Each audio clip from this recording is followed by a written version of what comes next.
नमस्कार। आज की वीडियो में हम मिट्टी के बारे में देखेंगे कि भारत में कितनी प्रकार की मिट्टी पाई जाती है। इससे अक्सर एग्जाम में क्वेश्चंस पूछे जाते हैं।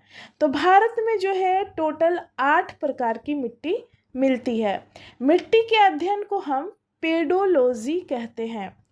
भारतीय कृषि अनुसंधान परिषद के अनुसार भारत में 8 प्रकार की मिट्टी है, जिसमें हम 8 को देखेंगे। जिसमें पहला आ जाएगा जलोढ़ मिट्टी, दूसरा आ जाएगा काली मिट्टी, तीसरा लाल मिट्टी देखेंगे, चौथा लैटेराइट मिट्टी और पांचवा देखेंगे पर्वतीय मिट्टी और छठा नंबर हमारा रहेगा मरुस्थलीय मिट्टी और 7 नंबर यानी 7वां नंबर रहेगा लवणीय या क्षारीय मिट्टी और 8वां रहेगा दलदली मिट्टी। तो सबसे पहले हम जलोढ़ मिट्टी के बारे में यहाँ पर देखेंगे। भारत में क्या है कि जलोढ़ मिट्टी सबसे अधिक क्षेत्रफल में पाई जाने वाली मिट्टी है। इसे दोमट मिट्टी के नाम से भी जाना जाता है। भारत में हम क्या देखते हैं कि भारत के कुल क्षेत्रफल के लगभग 43% भाग पर जलोढ़ मिट्टी पाई जाती है। ये मिट्टी दूसरी मिट्टी के तुलना में काफ़ी यानी ज़्यादा उपजाऊ होती है, लेकिन जलोढ़ मिट्टी में हम क्या देखते हैं कि इसमें नाइट्रोजन और फास्फोरस की मात्रा कम पाई जाती है। यह अन्य मिट्टी की तुलना में काफ़ी उपजाऊ है, लेकिन इसमें नाइट्रोजन एवं फास्फोरस की मात्रा कम मिलती है। इसके अंतर्गत हम पॉइंट वाइज देखेंगे। जिस स्थान पर जलोढ़ मिट्टी अधिक पाई जाती है वहाँ पर फसल के उत्पादन के लिए जो खाद का उपयोग किया जाता है, यूरिया खाद का प्रयोग करते हैं। गेहूं की फसल के लिए जलोढ़ मिट्टी को सबसे उपयोगी माना जाता है। धान, गेहूं ये सारे फसल के लिए ये काफ़ी उपयोगी मिट्टी है। इसके अलावा इस मिट्टी में आलू की खेती होती है, तिलहन, मक्का, इन सारे चीज़ों का खेती किया जाता है। इस मिट्टी का निर्माण जो है बालुई मिट्टी और चिकनी मिट्टी के मिलने से हुआ है। जलोढ़ मिट्टी का निर्माण जो है बालुई मिट्टी और चिकनी मिट्टी के मिलने पर हुआ है। इसका रंग हल्का मटमैला होता है। इस प्रकार यहाँ पर हम कह सकते हैं कि जलोढ़ मिट्टी में पोटास, चूना तथा फास्फोरस अम्ल की मात्रा ज़्यादा होती है, लेकिन नाइट्रोजन तथा ह्यूमस की कमी इसमें मिलती है। अब अगला नंबर देखेंगे। दूसरा नंबर जो मिट्टी पाई जाती है भारत के अंदर वो है काली मिट्टी। जलोढ़ मिट्टी के बाद दूसरा नंबर आता है काली मिट्टी का। इसलिए क्षेत्रफल की दृष्टि से देखा जाए तो भारत में काली मिट्टी का जो स्थान है वो दूसरे नंबर पर है। काली मिट्टी सबसे अधिक हम महाराष्ट्र और सबसे अधिक जो है महाराष्ट्र और दूसरे स्थान पर गुजरात आता है। काली मिट्टी पर कपास की खेती जो है सबसे ज़्यादा की जाती है। कपास के लिए काली मिट्टी उपयुक्त माना जाता है, इसलिए इसे काली कपास की मिट्टी के नाम से भी जाना जाता है। इसे दक्षिण भारत में यानी काली मिट्टी को रेगुर के नाम से जाना जाता है। दक्षिण भारत में इसे रेगुर के नाम से जानते हैं, जबकि केरल में इसे साली के नाम से जाना जाता है काली मिट्टी को। और वहीं उत्तर भारत में काली मिट्टी को केवाल के नाम से जानते हैं। काली मिट्टी में हम क्या देखते हैं कि लोहा, चूना, मैग्नीशियम और एल्युमिनियम की मात्रा सबसे अधिक होती है। उसके बाद हम देखेंगे लाल मिट्टी या पीली मिट्टी। इसे लाल मिट्टी के नाम से भी जानते हैं या पीली मिट्टी भी इसे कहा जाता है। इसके अंतर्गत क्षेत्रफल की दृष्टि से देखा जाए तो भारत में लाल मिट्टी जो है वह तीसरे स्थान पर आता है।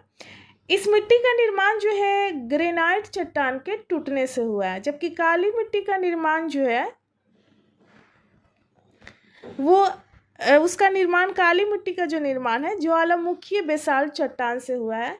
जबकि हम लाल मिट्टी के बारे में देखते हैं कि इस मिट्टी का निर्माण ग्रेनाइट चट्टान के टूटने से हुआ है। यह मिट्टी तमिलनाडु राज्य में सबसे अधिक मात्रा में मिलती है। इस मिट्टी में आयरन ऑक्साइड पाया जाता है, जिसके कारण इसका रंग जो है लाल दिखाई देता है। इस मिट्टी में अधिकतर मोटे अनाज पैदा किया जाता है, जैसे ज्वार, बाजरा, मूंगफली, अरहर का दाल जो होता है, अरहर, मक्का आदि उगाए जाते हैं लाल मिट्टी के अंतर्गत।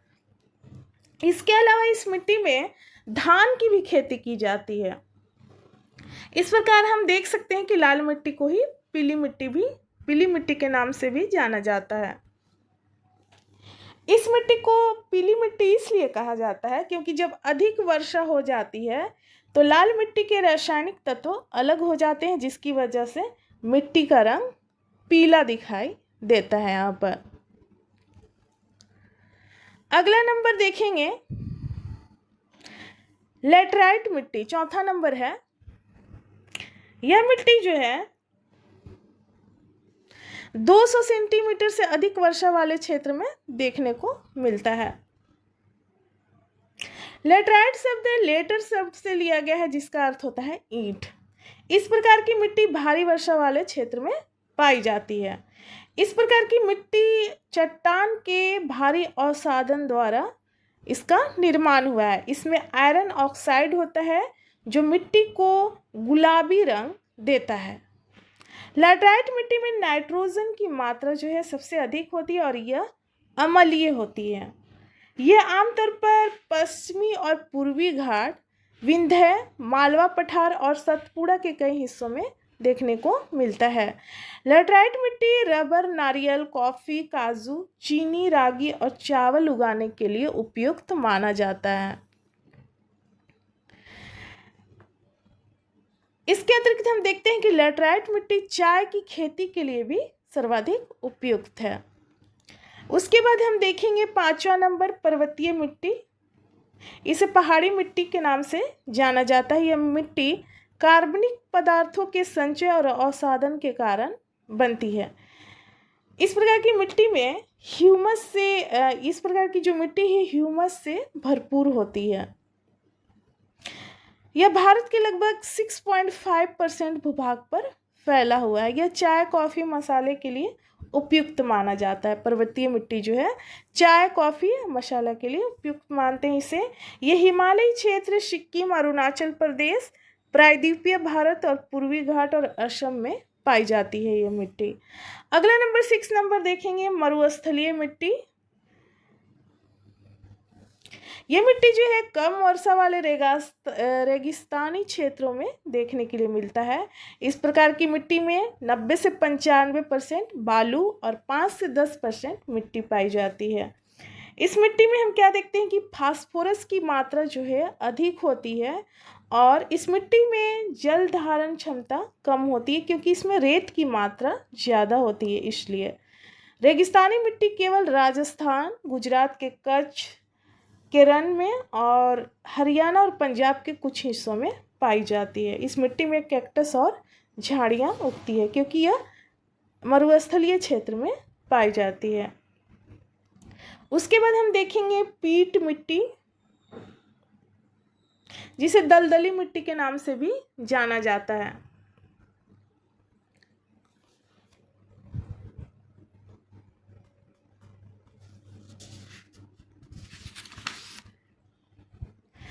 मरुस्थलीय मिट्टी के अंतर्गत हम ये भी देखते हैं कि इसके अध्ययन के लिए जोधपुर में central arid zone research institute की स्थापना की गई है। अब उसके बाद हम वही पीट मिट्टी यानी दलदली मिट्टी के बारे में देखेंगे। आर्द्र जलवायु परिस्थिति के कारण मिट्टी में कार्बनिक पदार्थों की अधिक संख्या के जमा होने से पीट मिट्टी यानी दलदली मिट्टी का निर्माण होता है। भारत में दलदली मिट्टी का क्षेत्र जो है केरल, उत्तराखंड और पश्चिम बंगाल में देखने को मिलता है। दलदली मिट्टी में फास्फोरस एवं पोटास की अधिक मात्रा इसमें नहीं पाई जाती है, लेकिन इसमें लवण की जो मात्रा है अधिक पाई जाती है। ये मिट्टी भी फसल के उत्पादन के लिए अच्छी मानी जाती है। उसके बाद जो 8वां नंबर हमारा आएगा लास्ट, वह है लवणीय और क्षारीय मिट्टी। लवणीय और क्षारीय मिट्टी जो है इस प्रकार की मिट्टी में सोडियम, पोटेशियम और मैग्नीशियम की उच्च मात्रा होती है और यह अधिक उपजाऊ होता है। शुष्क जलवायु और खराब जल निकासी के कारण इस प्रकार की मिट्टी में नमक की मात्रा अधिक होती है। सिंचाई और जल निकासी में सुधार करके इसको सुधार किया जा सकता है।